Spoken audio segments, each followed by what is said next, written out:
Winds so powerful, and you're seeing what's going on down in Southern California with the wind and the fire. We're not out of fire risk here either. No, I mean, we have been dealing with dry conditions here locally and some strong wind gusts as well. But the National Weather Service, the reason why they fixated on Southern California for those red flag warnings compared to what we have, we got issued wind advisories. It has to do with how strong those winds are down there and how little rain they've seen. I mean, some of those mountains down there haven't seen significant rain since last May. Right. And as we're taking a look at how this season has shaped out, I mean, it was November and December. We saw major fires down there impact Malibu and all those communities, and we're seeing it again now. We're not done with fire weather conditions just yet. So let's dive into the reason why that's happening. We talked about this just a little bit earlier.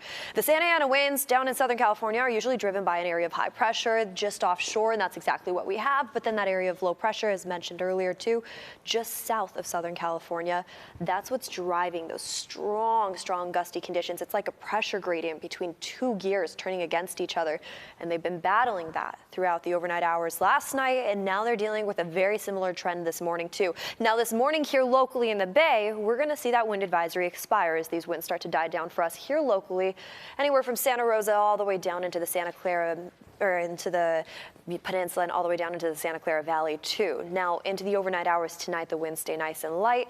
However, I will say, even though we're dealing with beautiful conditions into the evening hours tonight, they're still battling with some gusty conditions into Southern California until the overnight hours tonight, early morning hours tomorrow. It's a little bit delayed for them. Here's what we're expecting just around lunchtime today. 18 to 20 mile per hour wind gust up near Napa, all the way over into Fairfield.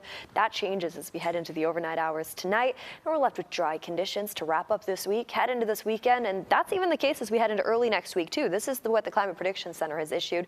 Drier than normal conditions for us, widespread throughout our state of California. And so this is what it's going to look like for us as we wrap up this week and head into the weekend.